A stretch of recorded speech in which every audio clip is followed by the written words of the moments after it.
মা দোয়া করেছে, নফল নামাজ পড়েছে, রোজা রাখছে।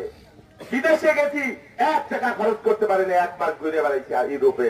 যেখানে যাই সেখানে ভাই আপনার নেতা ছিলাম, আপনার কর্মী ছিলাম।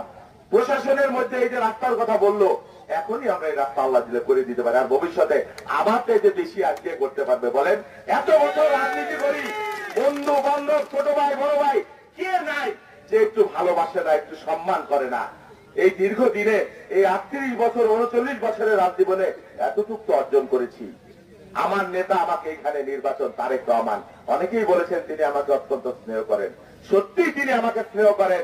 তারেক রহমান যদি আমার অভিভাবক না হতো, তাহলে তিনি যদি আমাকে স্নেহ না করতেন, আমি এখানে রাজনীতি আমার জীবনে এখান থেকে আসতে পারতাম না।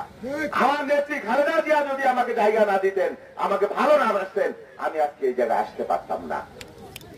তিনি আমাকে বলেছেন যে ফরিদপুর 4 আসন অত্যন্ত চ্যালেঞ্জিং আসন, আমি বলছি তুমি ওই আসনে নির্বাচন করবা।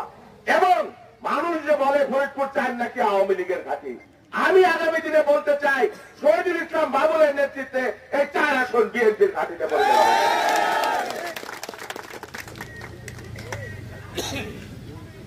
আমি যে ভালোবাসা পাচ্ছি, যে রেসপন্স পাচ্ছি যেখানে যাই, এই যে আমাদের বোনেরা এখানে রয়েছে, এত বোনেরা রয়েছে, মায়েরা রয়েছে, তাদেরকে আমরা ঘরের মধ্যে রাখি, তাদেরকে বাদ দিয়ে ভোট হবে বলেন?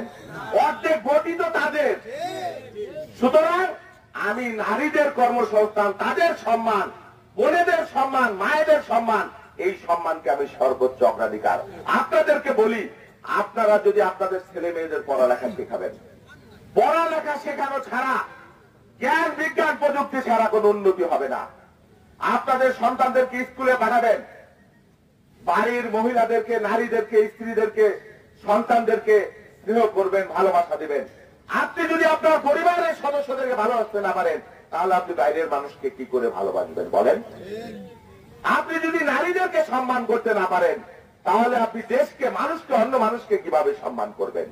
সেই জন্য বলি, আমরা আগে পরিবারের সদস্যদের ভালোবাসবো, আমার দেশকে ভালোবাসবো, আমার দলকে ভালোবাসবো, আমার বন্ধুদেরকে ভালোবাসবো।